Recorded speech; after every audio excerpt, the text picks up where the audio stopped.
The first time Ethan showed up at my door, I knew something was wrong. He wasn't the kind of man to look rattled. He had that sturdy, Midwestern posture, a way of carrying himself like nothing could knock him off balance. But that night, drenched from the autumn rain, his knuckles pale from gripping the steering wheel too hard, he looked like a man standing on the edge of something he didn't want to see. "Can we talk?" he asked. His voice was low, urgent, almost breaking. I stepped aside and let him in. My apartment smelled faintly of coffee and old books, the comfort of it clashing with the storm outside. He stood in the middle of the living room, dripping water onto the rug, and for a long moment he didn't say anything at all. His eyes weren't on me. They were on the floor, on the safe place where truth couldn't touch him. "You said you'd tell me if you ever knew something I didn't," he said finally. I knew what he meant. I'd known for weeks.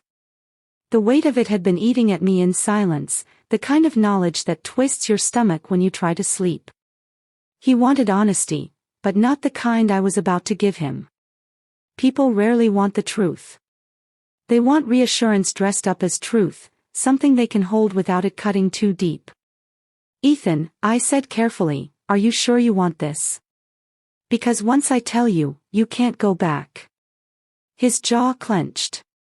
He nodded. "I need to know. No matter what it is." And so, I didn't hold back. I told him about Lauren, his wife, the woman he had built a life with for 15 years. I told him about the late nights that weren't spent at the office, the way I'd seen her slipping into a silver sedan parked 2 streets over, thinking no one was watching. I told him about the man she met there, the laughter that was too intimate, the touches too familiar. At first, Ethan was stone. Not a flicker, not a twitch of disbelief. Just stillness. But then his face began to crack, as if everything he had tried to cement inside himself was breaking under the weight of my words. "Stop," he whispered. "That's enough." But it wasn't enough. Not for me, not for him. The truth isn't something you can half deliver. Once you start, it demands to be seen in full. So I told him everything, the hotel on 5th Street, the text messages I'd stumbled across when Lauren left her phone on the table at a neighborhood barbecue, the look in her eyes when she thought no one was paying attention.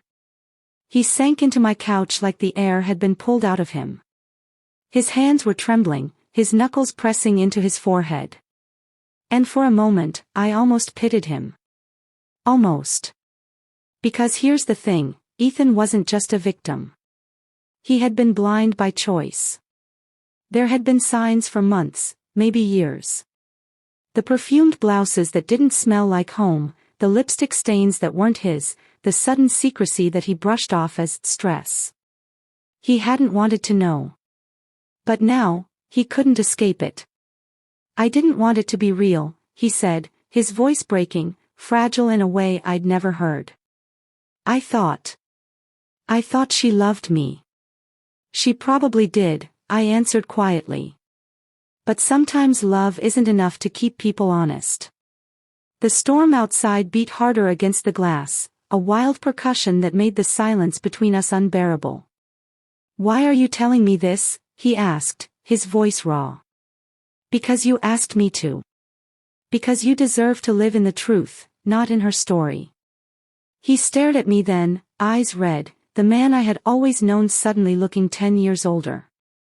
But in that shattered expression, I saw something else flicker through, relief. Relief that the gnawing suspicion inside him had a name, a shape, a reality. He hated it, yes. But it was real. And in that moment, he knew, there was no going back. Please like and subscribe my channel for more romantic videos.